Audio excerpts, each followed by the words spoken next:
There are probably better places to start when it comes to like bare bones, just beginning learning the Finnish language, teaching.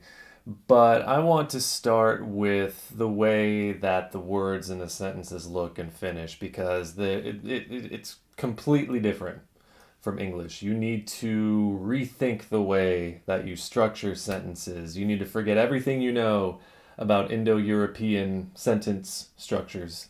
English is an Indo European language, as is Spanish, which you also see on this board here. Finnish is a Finnic Uralic language, and it is not in the Indo European family.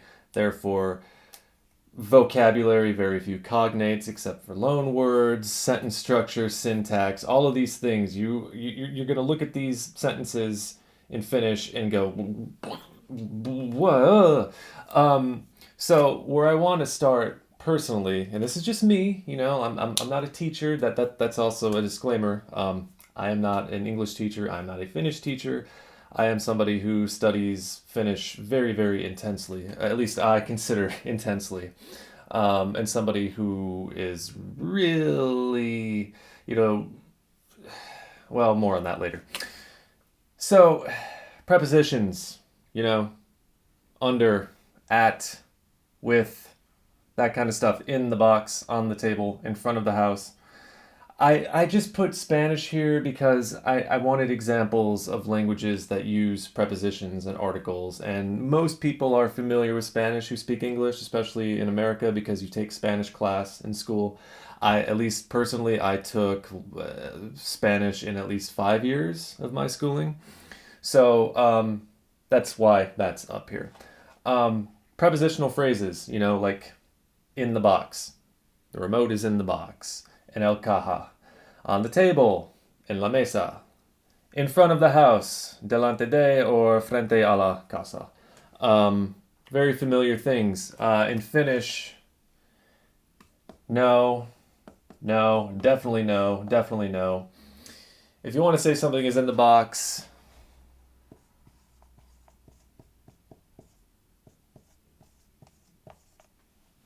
laatikossa.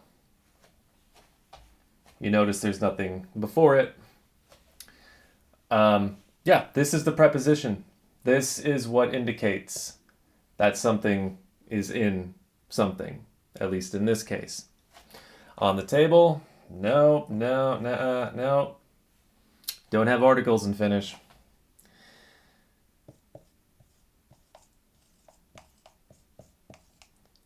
Pöydällä. Pöydällä. On the table. Again, here's your preposition. Cool? I think it's cool. In front of the house. No, no, no, no, no, no, no, no, no, no. No, no, no. This one is a different sort of way to express a preposition.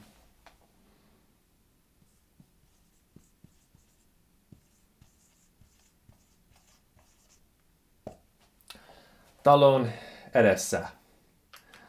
Talon edessä. This one is different because, of course, it's more than one word. This is the genitive case in Finnish.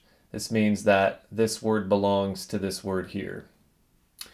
In very, very, very simple terms. In front of the house. Talon edessä.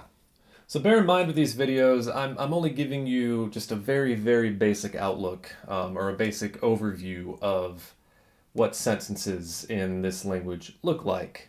So you can kind of get a view for yourself why these things are the way they are, because they look so much different from things like I'm sitting at the table in English. If you want to say this in Finnish, 2 words, possibly 3. You could use a personal pronoun, but as you'll see, with the word that we use, we don't need to add this 3rd word necessarily. Well, first of all, I'll show you what the verb istua, that means to sit in Finnish, istua. So to make this I sit or I am sitting, you just get rid of that A. Oh, look, it's our good friend the genitive again. I am sitting, I'm sitting.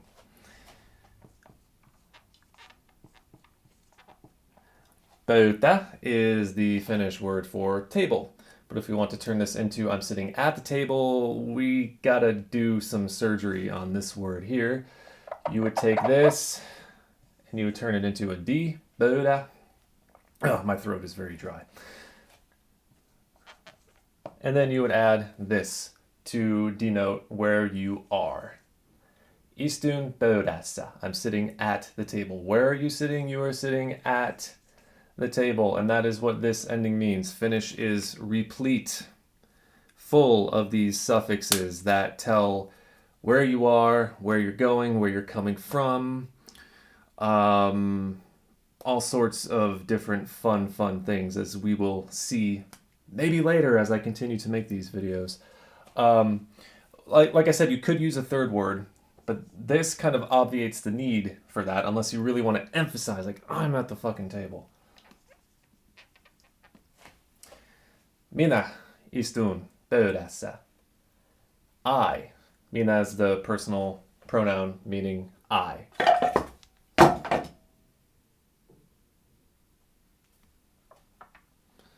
That didn't happen. So let's just oh dear. I'm going to the store. I'm going to the store. So am I later to get a better thing to hold this other thing up with. Again, 2 words. Well, once again, I'll show you that mennä is a Finnish word for go, to go. So in this case, you would lop off the na and add an, menen. Kauppa is store, shop, store, that sort of thing. Kauppaan. Where are you going? To the store. To the kauppa. And here's our good friend, the genitive, once again. The reason that this becomes an E is because this is in a different verb type as this. This is verb type 1. I believe this is verb type 3. And there are different rules for conjugating or for putting together different verbs. There are 6 verb types in Finnish. So yes, this is what sentences look like, more or less, in a very basic way.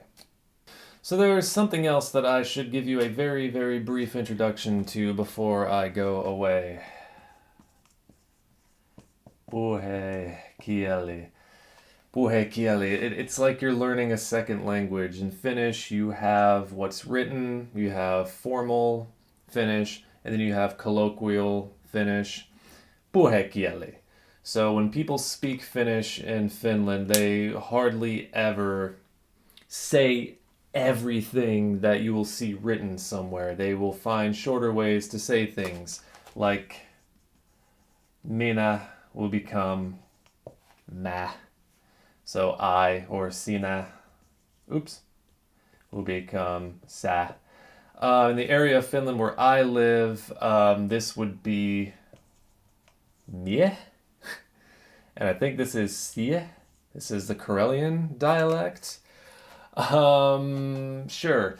So something else relating back to what I just showed you, a more informal or a more formal way of saying that you're sitting at the table could be something like istun pöydän ääressä. If you're writing a text, this might be the more formal way to say it, but if you want to be more informal and still be understood, you could just say istun pöydässä. I'm sitting at the table. This is that postposition that I was talking about. And with a postposition, there are plenty of these. You've got to have the word before it in the genitive because this word belongs to that. And you can't have this word without that either because then nobody will know what the hell you're talking about. So again, very tiny, very brief. But for puhekieli, to me, it's kind of like you're learning another language because people, and especially when you're learning to listen to Finnish, which is my struggle still to this, still my big struggle. You'll hear things that sound unfamiliar, even though you might know a lot of vocabulary, and most of it is because people speak informally, just like in English here. There's a lot of informal speak, not just ways to shorten things, but completely different words for things. So it's something to be mindful of if you are wanting to learn Finnish, that you can learn all the formal written Finnish and you'll still be understood. You'll still be understood if you speak it that way. But that's just not how everybody speaks. You will be understood, but you will not understand others. So this is a necessary, I don't want to call it an evil, but it's something that you got to familiarize yourself with. And that's where I think I will end this video. This is just a brief sort of, hey, this is stuff. I didn't want to just do like the basic, okay, we got mina, sina, hey, te, blah, blah, blah. I wanted to just kind of introduce people to the way it looks. And again, why it is the way it is. Because that's like it's one of the biggest questions in our lives. Why is this thing the way that it is? Some people just say, because, whatever. And some people like me are like, why? I gotta know. Which is why I'm learning this language. Well, one of the many reasons I'm learning this language. If I screwed something up, tell me. I probably did somewhere in this. And if you found this helpful, well, maybe I'll do some more of these. I know I'm supposed to beg for likes and subscribers, but I'm not that kind of person. Never have been. People who know me know that. Okay. I also don't know how to end videos.